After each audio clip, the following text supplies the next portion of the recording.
everybody, welcome back live at Drew's house, Joppa Afternoon Drive. Hope you're doing well. And my microphone dangling away there. See that? You got to just tighten it up. A little repair work. Oh, good day for that. My guest today, Connor Mulholland of Mulholland High Voltage Art. How are you, my friend? Awesome. Thanks for having me. Back on the show. We haven't had you on here since, when was the last time I had you on? Last February. I was going to say it was wintertime, yeah. Annual fundraiser for Chucky's Fight, yeah. That's with right. Mike and Chucky. You're one of the few guys who can get me to jump in the ocean on a February day. Good for you. Congratulations. Thank you.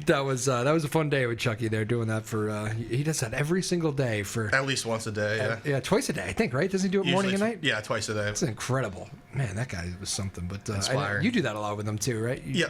Taking this year off, but the past 3 years we've done that. Yeah, crazy, man. So, yeah, he does it for, obviously, if you remember that story, he does it for substance abuse, and he lost a couple of sons to it, and thanks to them every time he goes in, raises awareness, so good cause. But anyway, we got Connor Mulholland in the house here, and man, I saw a glimpse of, you posted something on Instagram, and you do all sorts of work, we'll get into that, but you made this unbelievable guitar that I was looking at the other day, and I play a little bit, and I was like, that's one of the coolest looking things I've ever seen. How'd you make that? Thank you. So it was a kit, beautiful mahogany body, and then a maple neck, and it's the first one, like full complete that we've done. We ran electricity, 10,000 volts of electricity through it. Wow. And separately the body, both sides, and then the neck separate.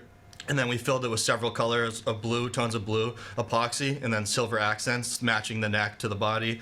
And then we sand every step of the way, and then I spray it with a high-end gloss like marine varnish. And the finished product is just one-of-a-kind guitar. No other one is out there, really, exactly like it. I haven't seen anything like it. Yeah. It's unbelievable. You go, what's your Instagram again? Tell people to go check that thing out. On Instagram, I'm at Mulholland_repairs. You spelled it for him, too, because it's not like me. Yeah, spelled a little differently than Drew. Mulholland, MULHOLLAND_repairs. That's the Mulholland Drive. That's actually the more common way to spell it. My MOHOLLAND is a little bit more odd, I think. But there was Terry Mulholland. The pitcher was spelled like you. There's a couple other Mulhollands out there in the world, but anyway, I digress. Well, that was really cool. How's the season been for you? I know I'm guessing winters are probably slower, I'm guessing, as far as because you do a lot of boat work and water-related stuff. Give me the lowdown on that. Definitely. So January and February have definitely been tough, pretty slow. My busiest time of year is at the beginning of the spring, the beginning of the boating season, and the end in October. So I call it spring cleaning and fall cleaning. That's when I'm the busiest, and in between it's always consistent, but winter is always tough. And so the high voltage art has been good, keeping me busy throughout the winter when I don't have a lot of repairs, and it's just been fun. Me and my dad do it together, and it's unique and different. You know, it's like you never run out of things to do. Anything wood we can do. So when you, this is like it's a creative mind. It's obviously you have to be talented too, and there's a woodworking aspect to it all. Like how did you realize like I'm really into this? Like I like to create things, and do you look at a block of wood and you're like, let's see what we can do with that? Like is that something that you had at a very young age or what? It's interesting because I actually have a boat building background in composites. Mainly. A boat building? Boat building, okay, yeah. So a majority of my training and work experience is in the boat building field, composites. I did vacuum infusion and lamination. So it's funny, I never really did anything with wood, but a lot of the same like tools and applications, obviously working with your hands. Yeah. But I left my boat building job in 2019 to go out on my own, start my own business, and in the beginning of pandemic in 2020 is when I found out about the high voltage art because it had increasing popularity on TikTok and stuff, was all over social media. People are into things that are electric made of wood is essentially what you're saying. Yeah, it's just really satisfying process to watch, and the finished product is just unbelievable. It's like no machine can do that. You can't cut out this pattern by hand or a CNC machine. It can only be done by electricity. So I knew I was absolutely just fascinated by it. I'm like, that is what sparked an interest in woodworking for me, really. I never had an interest in woodworking other than the surfboard showers, but it just added the extra flair and creativity that I needed to be inspired to start doing it. So has that been like the winter, a lot of that kind of electric, it's been an electric feel winter? Yes. What else besides the guitar? All types of stuff. So we just started making guns, actually, custom guns. Wow. Like actual guns? Actual functional, Oh my guns. goodness. Yeah. Wow. Muzzle loaders. Yeah. Any instrument, really, wooden instrument, we can do ukuleles, custom drums, drumsticks. Tell me you have the ukuleles like right next to it's all these things together. Ukuleles, guitars, guns. My goodness, Right. It's anything. So you do all that stuff, man. Yeah, we make a lot of throwing axes right now, like hatchets. Throwing axes. Yep. Yep. Probably because that game, right? A lot of people like the Axe throwing. Yeah. That's increasing in popularity too, for sure. So is it requests? People calling and you're like, "This is a hobby of mine. Can you get?" Are you taking all sorts of random requests? That, but also my own ideas, my own like speculation, things that I've always wanted to do. Gotcha. We make a lot of tables, obviously the outdoor surfboard showers. Yep. What is that? What is that now? Just to paint that picture for me, like actually a shower. A functional outdoor shower, yep, for beach houses and. Oh, like a beach house shower. Gotcha. Yeah. I didn't realize they called them surfboard showers. It's kind of my product that we came up with and developed. Wow. Yeah, definitely popular around here. Cool. Yeah. Plum Island Seacoast. living out there. Yeah. Very good. Actually, Maeve, can you bring in, Connor's got some work that he brought in too. I got it you got him with you? Yep. Yeah, behind you. You should show some of this stuff off here. Again, Connor Moholland of Mulholland High Voltage Art. So this is one of our hatchets that I was just talking about. Wow. Look at that thing. It's the blue. Can I hold that for the rest of the interview? Yep. I feel powerful with this thing. Fantastic. Wow. Got some cutting boards. That's lovely. That's actually a functional cutting board, or do you like that's more like a decoration? You cut thing, on the right? back, sealed with mineral oil, Oh, and then okay. the front is just decorative to hang. How lovely. Smaller one with another good example of the contrast of colors there from the green to the blue. Those are too nice to actually do. You just gotta hang those, I think, right? Yeah. I would feel bad if I ever cut anything on those. All right. This is actually just a sample piece that I drive around to show people. And this is a Lazy Susan. We just started making a lot of these. Wow. Really nice. Again, cobalt blue. I love blue. Look at that. That's how long? So those are smaller pieces. How long do those things take to make? About an hour in total. The Hour in Lazy total? Susan, yeah. I don't make a ton of cutting boards. This is probably closer to half hour, 45 minutes. But, it's like 5 minutes at a time. Start me throughout. from the beginning. So do you actually like block of wood comes your way, or like is that way to start from scratch? Or Yeah, no, I build the surfboards from scratch. So I glue them up, I cut them out, and then I run them through a planer to flatten the joints, all the excess glue. Yep. And then, like I said, I cut out the shape, and then I route the edges, and then I sand, and then we run the electricity, 10,000 volts of electricity, through open grain.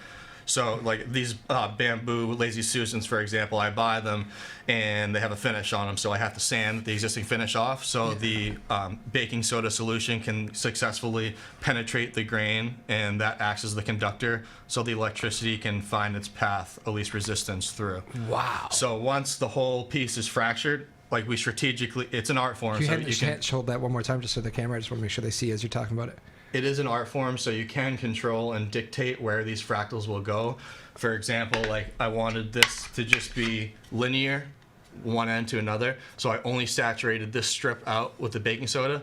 That way, the fractals don't venture into the areas that I don't want them to go to. Fantastic. I'm gonna take this a good picture of you there. I like that. So yeah, so you literally hook up jumper cables to screws. You can kind of see the holes where the screws were that are now filled in.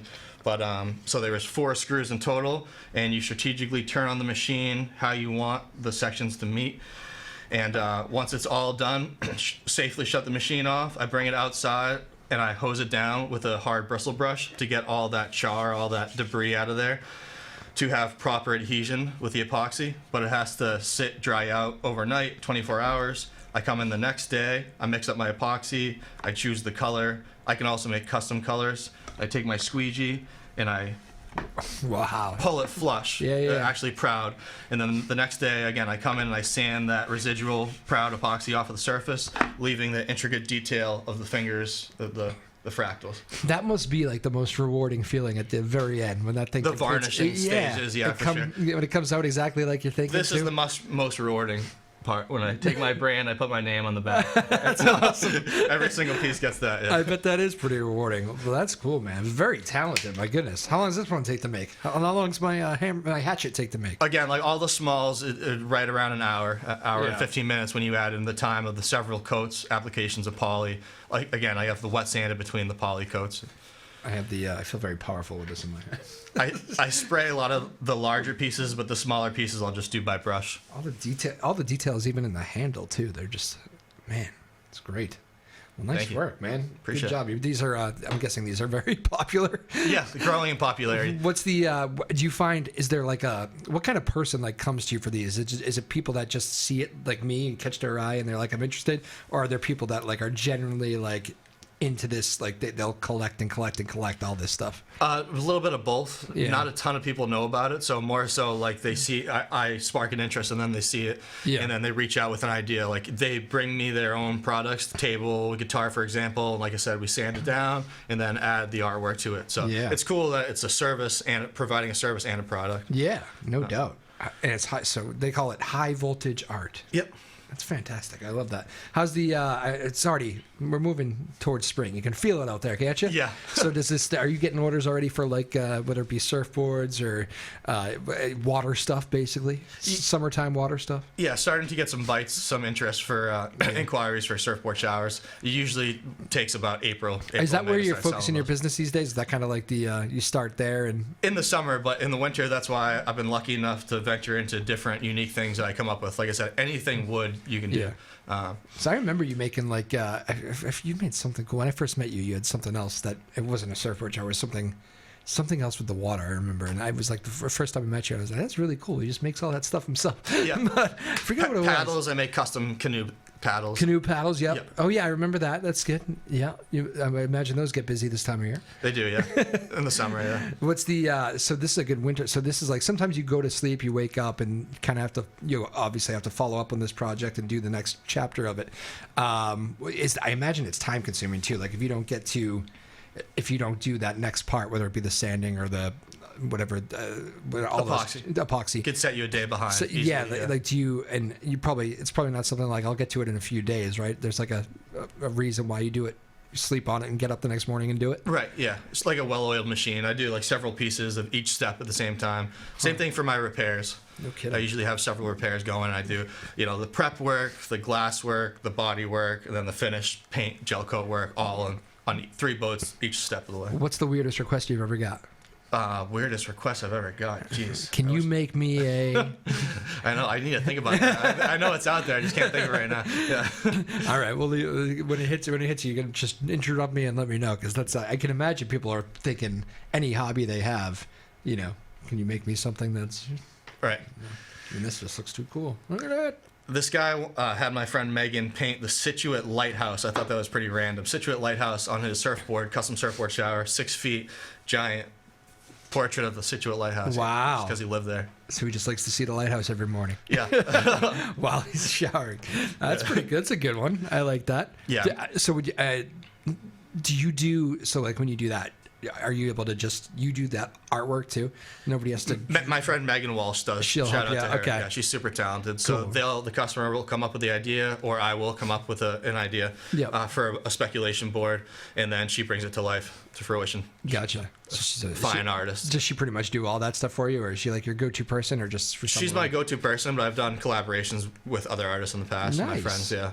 Well, that's cool. Well, we've done like 7 projects together and counting. So. It's a very fascinating business. Do you ever have some of these where like you're, I bet I already know the answer to this, where you just love them so much and you're keep them. I don't really want to let this one go. Yeah, that's the hard part, but getting like attached to it, but you have to just disconnect. Or I wouldn't make any money if I kept everything. I know. Have you kept some before? Where is there a couple that like you just couldn't let go of? Yeah. Which ones? Like stuff that I've always wanted to build, that I build for myself, and I set that aside. This is not for sale. This is keep it for myself. Yeah. Was it always? Did you know as you were going that this is probably going to end up for me? Not always, no. But if I'm so happy with how it comes out, a lot of times I'll be like, yeah, this is mine. Okay, yeah. Very cool. Yeah, I like that. Where's the shop? So if people want to stop by, or is it better online?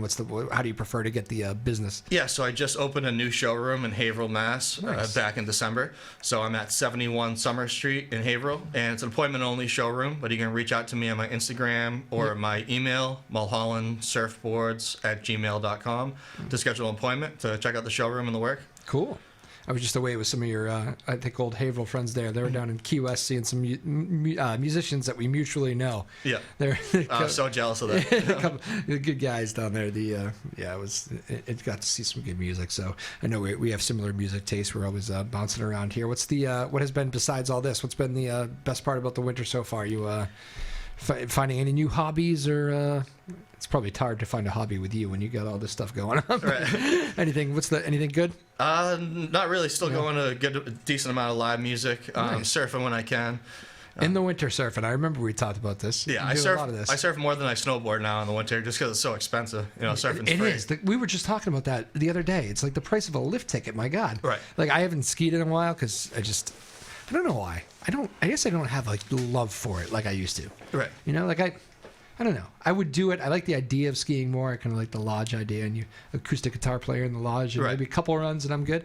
But I didn't. When did the price of a lift ticket become $100+? Gradually over time. Yeah, no, it's out of control. I know. Killington's like $170, $180. 180? Close to, yeah. Wow. Have you been up there recently? No, not in a couple years. Yeah, a couple of friends of mine from Newburyport actually up there last weekend. I did not realize. Even my smaller mountain up in Maine, it's $120 or something to ski. Yeah, Bradford's even like $65, but really, you got to support those guys. Yeah, I used to have my ski club at Bradford there. Me too. Yeah. Yeah, well, that's good. I bet they must do a lot of that, I would imagine. No, but and they get a good golf course there too. Different. Yeah. The ski resort is by the golf course, right? Yeah, the golf course is past it. If it's on your left, the ski resort's the golf course is too far. It's past it. So if Bradford's on your left, you can keep going down. The golf course is down there. Yeah. Okay. Yeah, I like that golf course. You ever play? Are you a golfer? No, I don't have the patience. The golf course is like. It's funny, they built it like in a nice neighborhood, but it like literally goes through. There's like some houses tucked on the course. It's pretty quirky in a kind of a nice way. Yeah. Nice course though. I've always liked that track. What's the? That's an interesting thing because you surf obviously, so you know how to like. I would imagine when you're building a surfboard, you know what you got to do. What's I don't know anything about it, but I know you know that. But like, when it comes to like an electric guitar, imagine that's incredibly difficult to make. Are you bouncing ideas off a million different people? What do you think here? What do you like about this? That sort of thing? Kind of, but yeah, like I said, it was a kit, so I knew I wanted to do like a Telecaster style Fender replica kit. Just to start with that, I was really happy with the mahogany body and everything. All the input holes were already routed out, so I didn't have to worry about that. Okay. My dad actually did all the wiring, so it came with like all the components, and then I had my friend tune it and get that dialed in. How'd your dad know all that stuff? He's just a genius. He knows how to do a lot of stuff. He loves all that mechanical and electronics. What's your dad's name? We should give him a shout out. Jeff. Yeah, it's father and son business. Shout out to my dad, Jeff. Did he? Super supportive. I know it's you. I know you started the business, but did he have his own business before with this, or? No, he retired a few years ago, and he's been helping me. So you said you're back to work, Dad. Yeah. I'm starting a business. Let's go. No, he enjoys it though. It's fun. It's like yeah. That's cool. I mean, it seems like a great way to pass. I mean, obviously you're doing it as a business, but it's like I said, that whole rewarding aspect of it. Like, I know people that love wood shop work, and this is much more than wood shop work, but they just do it in their spare time. Retirees, they find that to be a nice like hobby. It's just like anything else. It's therapeutic, yeah. Rewarding. Therapeutic's a good word for it. I like that. Yeah. Man, well, cool stuff. Me and my hatchet here. I don't know if this. I'll let Maeve hold this afterwards. I think Maeve's jealous of me in there. Connor Moholland again joining us. High Voltage Art, appointment only. So go find him on Instagram. He's got the shop in Haverhill, and I know you do a lot of business in this neck of the woods, though. I met you in this neck of the woods here. I think we're on Plum Island seeing some music or something one day. Yep. Yeah, Newburyport, Plum Island area. Yeah, you Salisbury, a lot of work. A lot of the Seacoast stuff here. Yep. Me personally, my friend, I cannot wait till summertime. Me neither. I know it's the best. I'm not I've decided I'm not a winter guy, especially as I get older. I'm over it. I want to go to Costa Rica. And this wasn't even Costa Rica. Francois Samard. He loved your guitar. Yeah, I know. I think he was the one who showed me the first picture of it, maybe. But I'm hoping it goes home with him. Oh, really? Yeah, that's right. You were selling it. I forgot. Yeah. Yeah. Well, everything's for sale. How much does what's the listing price on like something like that? Well, what do you compare it to, right? So it's really hard to price. All I can compare it to is what I have into it hours wise and cost of materials and stuff. So we're asking just under $1,000, $995 for that. But so you pretty much, it's a good price point for what it is. You probably have to do that for everything, right? Because it is it is. You're right. It's a hard business. You just know how much work it took you, and it's probably more fair that way. Like you know the price better than anybody, really, right? Well, a lot of these things have actually never been done. Like I go to verify to look on Pinterest or just a Google search, and I can't find a lot of these things that I'm making with this application done to it. So yeah, near impossible to compare and contrast other people's prices. I'm not a guy who's on Pinterest all the time, but I imagine that is a huge Pinterest world right there. That fits right in. Right? It is, and TikTok, like I said, the actual burning and the actual filling is just really satisfying to watch. So it takes off with the You reels. can make some cool TikTok videos with that thing. Yeah, not that I'm on TikTok. You gotta get on TikTok. I know. Yeah, you've been told that once or twice. Yeah, I mean, I've been told that at work too. It is a hard thing because you just get like overwhelmed with the phone. I already feel like I'm on the thing too much, you know. My argument, yeah. But it is. That's where I'm drawing the line at TikTok. I'm told that's where the kids are, but right. You know, it is, and it's some people do amazing things with it. They do, but it's like, I mean, I just don't know. It's so. I think some of these things probably take these people all day to do. Right. And it's like, I don't have that kind of time. No, me neither. Make a selfie TikTok video, like, you know, even like musicians. I talk about. You've probably heard me talk about this. Like, I think the TikTok world has kind of made music tough because, you know, is that person really a talented musician, or is that 60-second clip thing that they did that went viral, you know, and I've never heard really anybody complain about it. I always try to get people to complain about it a little more on the show.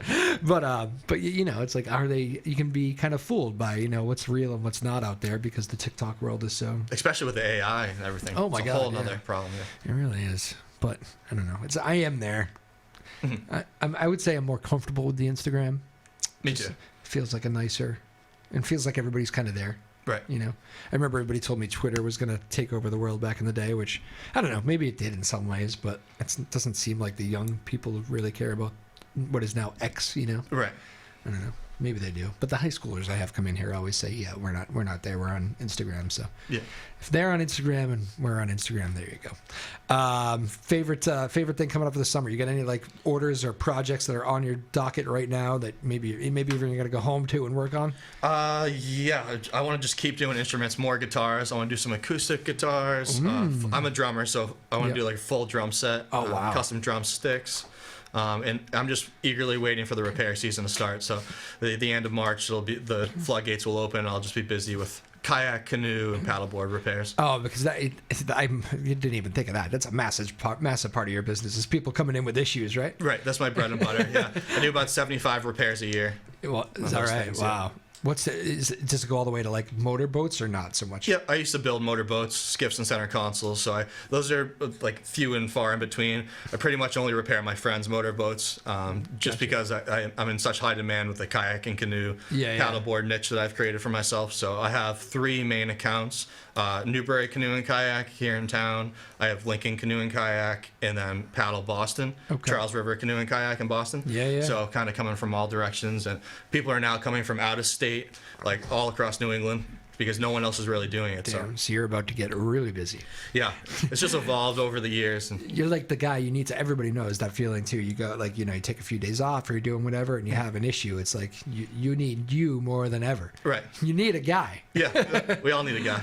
We used to have so many boat issues, man. We used to, because we have the lake house in Maine, and like I remember my dad was never like a, you know, he's a Lynn boy. Like he wanted a boat and he's getting a boat, but like as far as like he never grew up around one. He's a city guy. So he didn't know exactly what goes into it. Doesn't know. I remember you'll laugh at this. First time we put the boat in the water, and I didn't know. I was a kid. We're on the boat and put the boat in and starts taking on water. Yeah. Forgot to put the drain plug in. Yeah. We didn't put the plug in. So luckily my buddy Joe, I'm 9-10 years old. He had grown up around boats even at that young age. And he's racking his brain. He's taking on water. He goes, "Did you put the plug in?" My dad goes, "What plug?" That's our issue. Pull it up. Yeah, we had to. Actually, that year I think we saved it. One year it did sink though. I forget what the reason was on that one, but yeah, we've had the boat at the bottom of the lake before. Were you in the boat when it sank? No. I actually was home and I saw the pictures. Our neighbors we got 2 guys who used to play college hockey, the Carlson boys next door, and like big guys. And they saw it and they came over, and these 2 guys literally picked this boat up out of the water and like jacked the thing up. my mother and all the aunts, they were like, I could not believe what they were watching. I know. It was, just on the rocks. It was like shallow water, but. I was in a boat that sank. My family's boat a few years ago. It's actually scary. Out there? Yeah, at the Lake Attach. It's a crazy, surreal experience. It happened so fast. Wow. Within like 45 seconds, you're already submerged. How did it happen? It's an old mahogany boat, and we hit a wake at the wrong point. It was a previous repair someone else had done before he bought the boat, and it gave out. It was like a good foot by foot square hole, just taking in water. Oh my goodness! Was it a speedboat or? It's Chris Craft. It's like an antique. Okay. It goes fast, but I don't know if I call it a speedboat. Yeah. That's on. What did you say it was? Lake Attach? Lake Attach, yeah. Okay. Where's that again? In Merrimack, where I grew up. Okay, gotcha. And so you're out in the middle of the lake. Yeah. And just sinking. Yeah, it was terrible. Surreal. What is there help out there?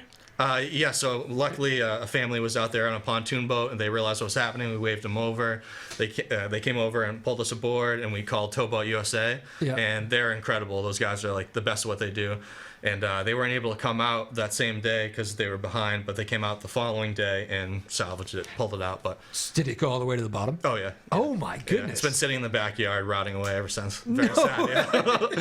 Oh, my goodness. The saddest thing was driving back home with an empty trailer. It was just like looking in the rearview mirror with empty trailers. My poor dad, heartbroken. Oh, man. Is it your dad's? Whose was it? My dad's boat, yeah. Ah. It's like his lifelong dream to get Chris Craft, and then it sank. What do they say? It's the... I know you don't feel this way as in your profession, but for some boat owners, it's the best day of your life is when you buy a boat. And the worst day. Or the best day when you get rid of it too, right? Yeah, when you sell it. When you sell it, oh man. So that I can imagine looking back at the empty trailer was pretty devastating. It was.